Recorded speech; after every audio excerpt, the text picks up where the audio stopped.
ನಮಸ್ಕಾರ ಪ್ರಿಯ ವೀಕ್ಷಕರೇ, ಪಾಪ್ಯುಲರ್ ಕನ್ನಡ ಟಿವಿಗೆ ನಿಮ್ಮೆಲ್ಲರಿಗೂ ಸ್ವಾಗತ. ನಾನು ನಿಮ್ಮ ಭುವನ ಲೋಕೇಶ್. ನಮ್ಮ ಚಾನೆಲ್ನಲ್ಲಿ ಪ್ರಸಾರವಾಗುವಂತಹ ಆಧ್ಯಾತ್ಮಿಕ ಮಾಹಿತಿಗಳ ಬಗ್ಗೆ, ಆಚಾರ ವಿಚಾರಗಳ ಬಗ್ಗೆ ತಿಳ್ಕೊಳ್ಬೇಕಂದ್ರೆ ಈ ಕೂಡಲೇ ನಮ್ಮ ಚಾನೆಲ್ನ ಸಬ್ಸ್ಕ್ರೈಬ್ ಮಾಡ್ಕೊಳ್ಳಿ. ಹಾಗೇನೆ ಪಕ್ಕದಲ್ಲಿ ಕಾಣುವಂತಹ ಬೆಲ್ ಐಕನ್ ಕೂಡ ಆಕ್ಟಿವೇಶನ್ ಮಾಡ್ಕೊಳ್ಳಿ. ವೀಕ್ಷಕರೇ, ಈ ಒಂದು ಯುಗಾದಿ ಹಬ್ಬದ ಒಂದು ವರ್ಷ ಭವಿಷ್ಯವನ್ನ, ಯುಗಾದಿ ಫಲವನ್ನು ನಾವು ತಿಳ್ಕೊಳ್ಬೇಕಾಗಿದೆ.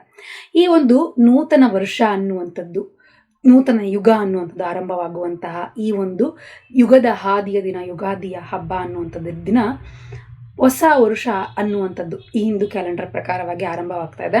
ಹಾಗಾಗಿ ಈ ಹಿಂದೆ ನಾವು ಶುಭಕೃತ ನಾಮ ಸಂವತ್ಸರವನ್ನು ಅನುಭವಿಸ್ತಾ ಅದರ ಜೊತೆಗೆ ಟ್ರಾವೆಲ್ ಮಾಡ್ತಾ ಬಂದ್ವಿ. ಈಗ ನೆಕ್ಸ್ಟ್ ಕ್ರೋಧಿನಾಮ ಸಂವತ್ಸರ ಅನ್ನುವಂಥ ನೂತನ ಸಂವತ್ಸರ ಬರ್ತಾ ಇದೆ. ಈ ಕ್ರೋಧಿನಾಮ ಸಂವತ್ಸರದಲ್ಲಿ ದ್ವಾದಶ ರಾಶಿಗಳವರಿಗೆ ಗೋಚಾರ ಫಲ ಅನ್ನುವಂಥದ್ದು ಹೇಗಿದೆ, ಗ್ರಹಸ್ಥಿತಿಗಳು ಅನ್ನುವಂತಹದ್ದು ಹೇಗಿರ್ತದೆ, ಅವರ ಒಂದು ಆದಾಯ ವ್ಯಯ ಅನ್ನುವಂತಹದ್ದು, ರಾಜ್ಯ ಪೂಜ್ಯ ಅಪಮಾನಗಳು ಅನ್ನುವಂಥದ್ದು ಹೇಗಿರ್ತದೆ ಅನ್ನೋದನ್ನ ನಾವು ತಿಳ್ಕೊಳ್ಬೇಕಾಗುತ್ತೆ. ಹಾಗಾಗಿ ಇವತ್ತಿನ ವಿಡಿಯೋದಲ್ಲಿ ಆ ರೀತಿಯಾಗಿ ನಾವು ತಿಳ್ಕೊಳ್ತಾ ಹೋಗೋಣ.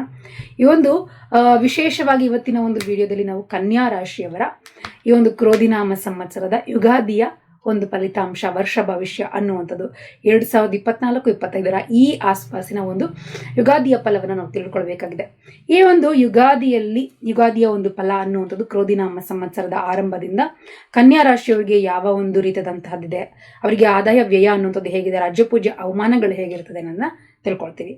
ತಿಳ್ಕೊಂಡು ಅದು ಹೇಗಿದೆ ಹಾಗೇನೆ ಅದನ್ನ ಅನುಭವಿಸ್ಬೇಕಾ, ಇಲ್ಲ ಅಲ್ವಾ? ಅದನ್ನ ಬದಲಾಯಿಸ್ಕೊಳ್ಬಹುದು. ಹೇಗೆ? ಮಂತ್ರದಿಂದ ಆಗಿರಬಹುದು, ಅಥವಾ ಮಂತ್ರ ಅಂದರೆ ಕೆಲವೊಂದು ಪರಿಹಾರಗಳ ಮೂಲಕವಾಗಿ ದಾನ ಧರ್ಮಗಳಿಂದ ಸೇವೆಗಳನ್ನು ಮಾಡ್ತಾ ಬಗೆಹರಿಸ್ಕೊಳ್ಬಹುದು. ಹಾಗೇನೇ ಸಂಕಲ್ಪದಿಂದಲೂ ಕೂಡ ಬಗೆಹರಿಸ್ಕೊಳ್ಬಹುದು. ಹಾಗಾದರೆ ಅದನ್ನು ಬದಲಾಯಿಸ್ಕೊಳ್ಳುವಂತಹ ಈ ವಿಧಾನಗಳನ್ನು ಹೇಗೆ, ಯಾವ ಒಂದು ರೀತಿಯಾದಂತಹ ಪರಿಹಾರಗಳನ್ನು ಮಾಡ್ಕೊಳ್ಬಹುದು ಅನ್ನೋದನ್ನ ಇವತ್ತಿನ ವಿಡಿಯೋದಲ್ಲಿ ತಿಳ್ಕೊಳ್ಳೋಣ. ಅದಕ್ಕೂ ಮುಂಚೆ ನಾವು ಈ ಒಂದು ಮುಖ್ಯವಾಗಿ ಕ್ರೋಧಿನಾಮ ಸಂವತ್ಸರದಲ್ಲಿ 4 ಗ್ರಹಗಳ ಒಂದು ಸಂಚಾರ ಹೇಗಿರ್ತದೆ, ಅದರ ಒಂದು ಫಲ ಅನ್ನೋದು ಹೇಗಿದೆ ಈ ಒಂದು ಕನ್ಯಾ ರಾಶಿಯವರಿಗೆ ಅಂತ ತಿಳ್ಕೊಳ್ಬೇಕಾಗುತ್ತೆ. ಇಲ್ಲಿ ಗುರು ಆಗಿರ್ಬಹುದು, ಶನಿ ಆಗಿರಬಹುದು, ರಾಹು ಕೇತುಗಳ ಫಲ ಸಂಚಾರ ಅನ್ನೋದು ಹೇಗಿದೆ ಕನ್ಯಾ ರಾಶಿಯ ಮೇಲೆ ಅಂತ ತಿಳ್ಕೊಳ್ತಾ, ಇಲ್ಲಿ ಗುರು ಪ್ರಸ್ತುತವಾಗಿ ಮೇಷರಾಶಿಯಲ್ಲಿದ್ದು ನೆಕ್ಸ್ಟ್ ನಿಮಗೆ ಮೇ 2ನೇ ತಾರೀಕು 2024 ಇಸ್ವಿಯಲ್ಲಿ ವೃಷಭ ರಾಶಿಗೆ ಹೋಗ್ತಾ ಇದ್ದಾರೆ.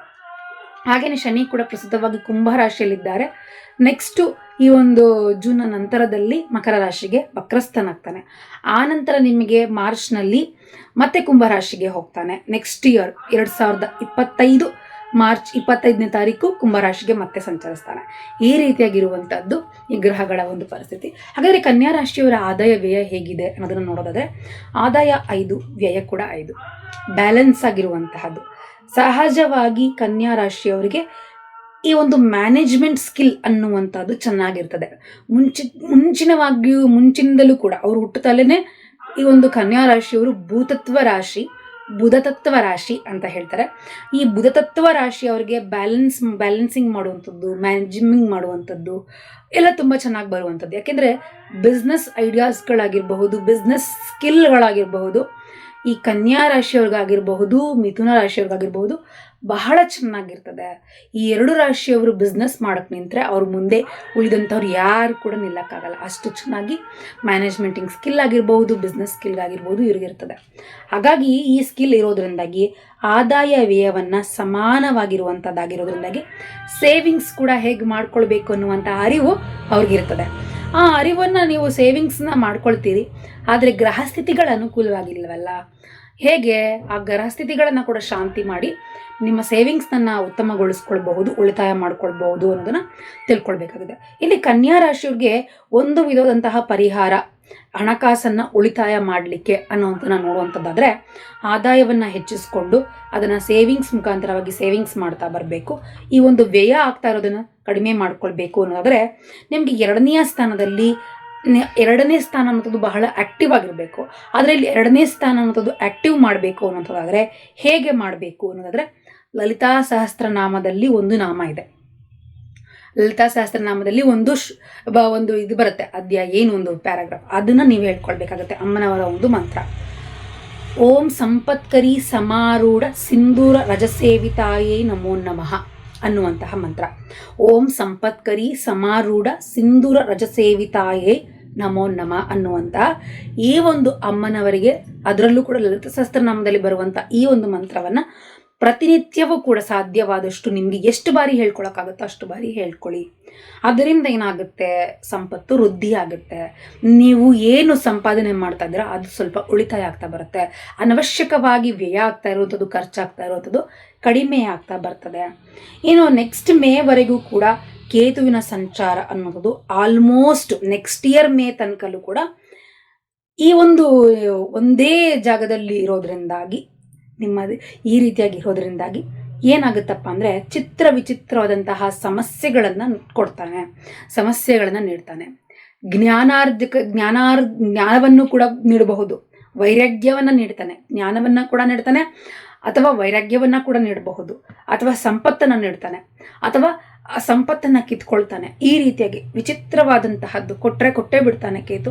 ಕೊಡಲಿಲ್ಲ ಅಂದರೆ ಇರೋದನ್ನು ಕೂಡ ಕಿತ್ಕೊಳ್ಳುವಂತವನಾಗ್ತಾನೆ. ಹಾಗಾಗಿ ನೀಚಗ್ರಹ ಅನ್ನುವಂಥದ್ದು. ಹಾಗಾಗಿ ಇವನು ತಲೆಕೆಟ್ಟಿರುವಂಥ ಗ್ರಹ ಕೇತು ಅನ್ನುವಂಥವನೇ ವಿಚಿತ್ರವಾದಂತಹ ಫಲಗಳನ್ನು ನೀಡುವಂಥದ್ದು. ಕೆಲವರಿಗೆ ಇದ್ದಕ್ಕಿದ್ದ ಹಾಗೆ ಕೇತುವಿನ ಒಂದು ಪ್ರಭಾವ ಇರುವಂಥ ವ್ಯಕ್ತಿಗಳು ಸಾಮಾನ್ಯವಾಗಿರುವಂತಹ ಜನ ಆಗಿರ್ತಾರೆ. ಇದ್ದಕ್ಕಿದ್ದಂತೆ ವೈರಾಗ್ಯ ಭಾವನೆ ಬರ್ತದೆ, ಡಿವೋಷನಲ್ ಆಗಿ, ಸ್ಪಿರಿಚುವಲ್ ಆಗಿ, ಆಧ್ಯಾತ್ಮದ ಕಡೆಗೆ ಹೋಗ್ತಾರೆ. ಈ ರೀತಿಯಾಗಿ ಆಗುವಂಥದ್ದು. ಹಾಗಾಗಿ ಈ ಗ್ರಹ ಅನ್ನುವಂಥದ್ದು, ಈ ಪ್ಲಾನೆಟ್ ಅನ್ನುವಂಥದ್ದು ಮಾನಸಿಕವಾದಂತಹ ಒಂದು ಆಲೋಚನೆಗಳನ್ನ, ಡೀಪ್ ಥಿಂಕಿಂಗನ್ನು ಮಾಡಿಸ್ತಾನೆ. ಹೆಚ್ಚಿನದಾಗಿ ನೀವು ಗಾಢವಾದಂತಹ ಯೋಚನೆಗಳನ್ನು ಮಾಡುವಂಥದ್ದು, ಅದರ ಮೇಲೆ ನಿಮ್ಮ ಮನಸ್ಸಿನ ಮೇಲೆ ಹೆಚ್ಚು ಪರಿಣಾಮಗಳು ಬೀರುವಂಥದ್ದು, ಈ ರೀತಿಯಾಗಿ ವಿಚಿತ್ರವಾದಂತಹ ಆಲೋಚನೆಗಳನ್ನು ನೀಡ್ತಾನೆ. ಆಧ್ಯಾತ್ಮದ ಕಡೆಗೆ ಹೆಚ್ಚು ಒಲವನ್ನು ನೀಡುವಂಥವನಾಗ್ತಾನೆ. ಕೇತುವಿನಿಂದಾಗಿ ಇದೆಲ್ಲ ಕೂಡ ಆಗುವಂಥದ್ದಾಗ್ತದೆ. ಅದಕ್ಕಾಗಿ ನೀವೇನು ಪರಿಹಾರ ಮಾಡ್ಕೊಳ್ಬಹುದು, ಕೇತುವನ್ನು ಸಮಾಧಾನ ಮಾಡಬೇಕು ಅನ್ನೋಂಥದ್ದಾದರೆ, ಕೇತುವನ್ನು ನೀವು ಸಮಾಧಾನ ಪಡಿಸ್ಲಿಕ್ಕೆ ಪ್ರತಿನಿತ್ಯ ಬೆಳಗ್ಗೆ ಎದ್ದ ತಕ್ಷಣ ಸ್ನಾನ ಮಾಡಿಕೊಂಡು ಗಣಪತಿ ಆರಾಧನೆಯನ್ನು ಮಾಡಬೇಕಾಗತ್ತೆ. ಗಣಪತಿ ಆರಾಧನೆಯನ್ನು ಹೇಗೆ ಮಾಡ್ತೀರಿ? ಎದ್ದು ಸ್ನಾನ ಮಾಡಿಕೊಂಡು ಗಣಪತಿಯ ಮಂತ್ರವನ್ನು ಹೇಳ್ಕೊಂಡು, ಅಷ್ಟೋತ್ತರ ಶತನಾಮಾವಳಿಗಳು ಏನು ಬರುತ್ತೆ ನಿಮಗೆ ಅದನ್ನು ಹೇಳ್ಕೊಂಡು ಗಣಪತಿಯನ್ನು ಪೂಜೆಯನ್ನು ಮಾಡಿ, ಗರಿಕೆಗಳಿಂದ ಪೂಜೆಯನ್ನು ಮಾಡಿ, ಈ ರೀತಿಯಾಗಿ ಮಾಡೋದ್ರಿಂದಾಗಿ ಪ್ರತಿನಿತ್ಯ ಕೂಡ ಈ ಇಡೀ ವರ್ಷ ನಿಮ್ಮ ರಾಶಿಯಲ್ಲೇ ಇರುವಂಥದ್ದು ಪ್ರತಿನಿತ್ಯ ನೀವು ಗಣಪತಿ ಆರಾಧನೆಯನ್ನು ಮಾಡ್ಕೊಳ್ಳಿ. ನಿಮಗೆ ಆದಾಯವನ್ನು ಹೆಚ್ಚಿಸ್ತಾನೆ. ಮತ್ತು ಲಲಿತ ಸಹಸ್ರನಾಮದಲ್ಲಿ ಬರುವಂತಹ ಆ ಒಂದು ಮಂತ್ರ, ನಾನು ಆಗಲೇ ಹೇಳಿದಂತಹ ಮಂತ್ರವನ್ನು ಹೇಳ್ಕೊಳ್ಳಿ. ವ್ಯಯವನ್ನು ಕಡಿಮೆ ಮಾಡ್ಕೊಳ್ತೀರಾ. ಈ ರೀತಿಯಾಗಿ ವ್ಯಯ ಅನ್ನೋದು ಕಡಿಮೆ ಆಗ್ತಾ ಬರ್ತದೆ. ಇನ್ನು ಹಾಗೆಯೇ ಇನ್ವೆಸ್ಟ್ಮೆಂಟ್ ಮಾಡುವಂಥವರು, ಹೆಚ್ಚಾಗಿ ಕನ್ಯಾ ರಾಶಿಯವರು ಮಾಡುವಂಥವರಾಗಿದ್ದರೆ ಮಧ್ಯವರ್ತಿಗಳಿಂದ ಆಗಿರಬಹುದು ಆಗುವಂತಹ ಕೆಲಸಗಳು ನಿಮಗೆ ಚೆನ್ನಾಗಿ ಆಗಿ ಬರ್ತದೆ. ನೀವೇನಾದರೂ ಮಾಡೋಕ್ಕೆ ಹೋಗ್ತೀರಾ ಅಂದರೆ ಸ್ವಲ್ಪ ಅದು ಪ್ರಾಬ್ಲಮ್ ಆಗುವಂಥದ್ದಾಗ್ತದೆ. ಹಾಗಾಗಿ ಮಧ್ಯವರ್ತಿಗಳಿಂದ, ಈ ಒಂದು ಏನು ಮಧ್ಯವರ್ತಿಗಳು ಬ್ರೋಕರೇಜ್ನಿಂದ ನೀವು ಮಾಡಿಕೊಳ್ಳುವಂತಹ ಯಾವುದೇ ಒಂದು ಇನ್ವೆಸ್ಟ್ಮೆಂಟ್ ಅನ್ನುವಂಥದ್ದು ನಿಮಗೆ ಚೆನ್ನಾಗಿ ಈ ವರ್ಷ ಆಗಬರುವಂಥದ್ದಾಗ್ತದೆ. ಇನ್ನು ಗೌರ್ಮೆಂಟ್ ಪ್ರಾಪರ್ಟಿಯನ್ನು ಖರೀದಿ ಮಾಡುವಂಥದ್ದಾಗಿರ್ಬೋದು, ಅಥವಾ ಭೂ ಸ್ವಾಧೀನ ಮಾಡಿಕೊಳ್ಳುವಂಥದ್ದಾಗಿರುವಂಥದ್ದಾಗಿರ್ಬೋದು, ಈ ರೀತಿಯಾಗಿ BDI ಸೈಟ್ಗಳು ಈ ರೀತಿಯಾಗೆಲ್ಲ ತೆಗೆದುಕೊಳ್ಳುವಂಥದ್ದು, ಗೌರ್ಮೆಂಟ್ನ ಅಂಡರಲ್ಲಿ ಬರುವಂಥದ್ದು ಏನೇ ಪ್ರಾಪರ್ಟಿಯನ್ನು ಖರೀದಿ ಮಾಡ್ಕೊಳ್ಳುವಂಥದ್ದು ಅನುಕೂಲ ಅನ್ನುವಂಥದ್ದೇ ಈ ಒಂದು ವರ್ಷದಲ್ಲಿ ಈ ಒಂದು ಕನ್ಯಾ ರಾಶಿಯಲ್ಲಿರುವಂಥವ್ರಿಗೆ. ಏನು ರಾಜ್ಯಪೂಜ್ಯ ಅವಮಾನಗಳು ಹೇಗಿದೆ ಕನ್ಯಾ ರಾಶಿಯವ್ರಿಗೆ ಅಂತ ನೋಡಿದಾಗ, ರಾಜ್ಯಪೂಜ್ಯ ಅನ್ನುವಂಥದ್ದು 5 ಇದೆ, ಅವಮಾನ 2 ಇದೆ.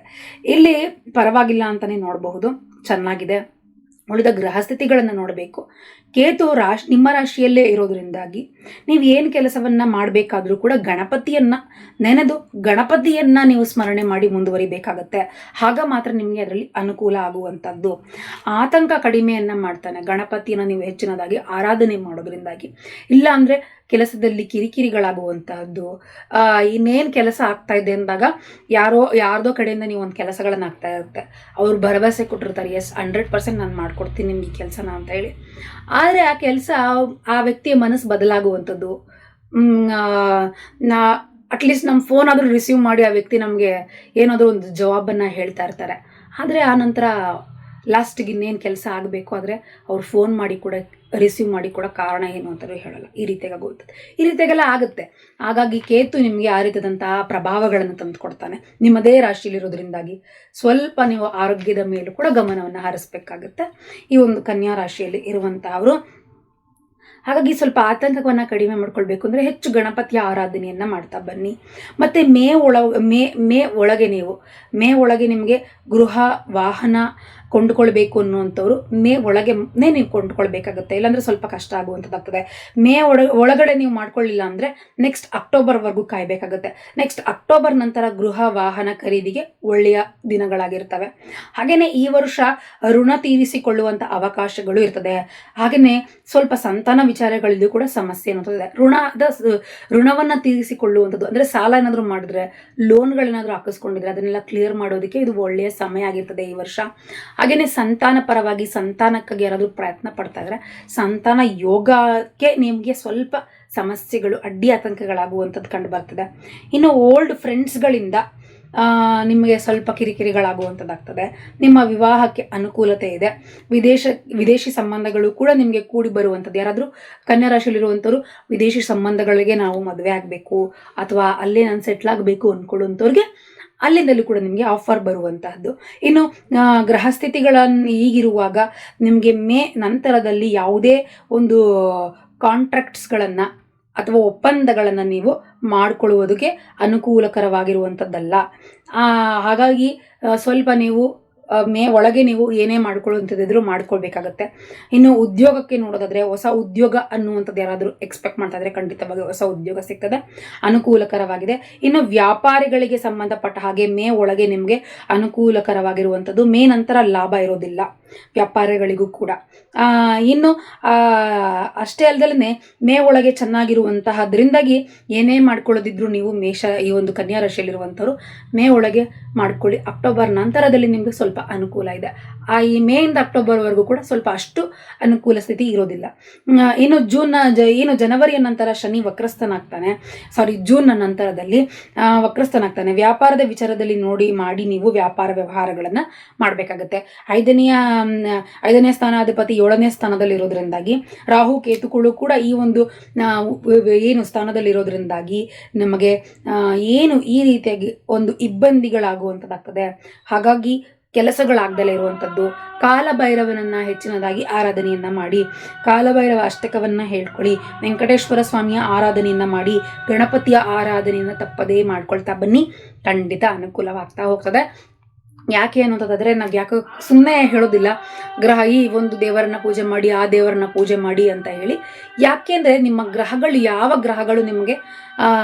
ಯಾವ ಗ್ರಹದಿಂದ ನಿಮಗೆ ಅನಾನುಕೂಲ ಪರಿಸ್ಥಿತಿಗಳಾಗ್ತಾ ಇದೆ, ಆ ಗ್ರಹಗಳಿಂದ ಆಗ್ತಾ ಇರುವಂಥ ಅನಾನುಕೂಲ ಪರಿಸ್ಥಿತಿಯನ್ನು ಸುಧಾರಿಸ್ಕೊಳ್ಳಿಕ್ಕೆ ಆ ಗ್ರಹಗಳನ್ನು ಶಾಂತಿ ಮಾಡಬೇಕು ಅಂದರೆ ಆ ಗ್ರಹಗಳ ಅಧಿಷ್ಠಾನ ದೇವತೆಗಳು ಯಾರಿರ್ತಾರೆ ಆ ದೇವರನ್ನು ನೀವು ಹೆಚ್ಚಿನದಾಗಿ ಆರಾಧನೆಯನ್ನು ಮಾಡಿ ಪೂಜೆಯನ್ನು ಮಾಡಿ ಅಂತ ಹೇಳಿ ನಾವು ಪರಿಹಾರದವಾಗಿ ಹೇಳುವಂಥದ್ದು.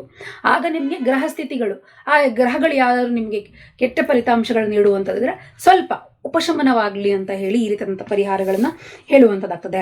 ಯಾಕೆ ಅನ್ನೋದಾದರೆ ಪಂಚಮಾಧಿಪತಿ 6ನೇ ಸ್ಥಾನದಲ್ಲಿರೋದ್ರಿಂದಾಗಿ ನೀವು ಎಲ್ಲ ಆರಾಧನೆ ಮಾಡಬೇಕಾಗುತ್ತೆ. ಈ ಸಮಯದಲ್ಲಿ ಸ್ವಲ್ಪ ನೀವು ಒಂದೆರಡು ಸಾರಿ ಆಲೋಚನೆಯನ್ನು ಮಾಡಿ ನೀವು ನಿರ್ಧಾರಗಳನ್ನು ತೆಗೆದುಕೊಳ್ಬೇಕು.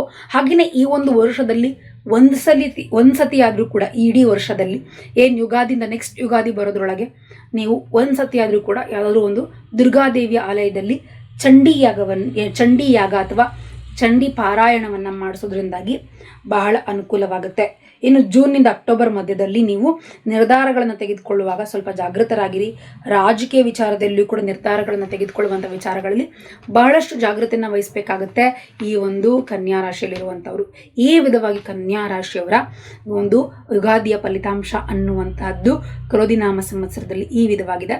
ನೀವು ಕೂಡ ನಿಮ್ಮ ರಾಶಿಯನ್ನು ತಿಳ್ಕೊಂಡು ನಮ್ಮ ಚಾನಲ್ನಲ್ಲಿ ಪ್ರಸಾರವಾಗ್ತಾ ಇರುವಂಥ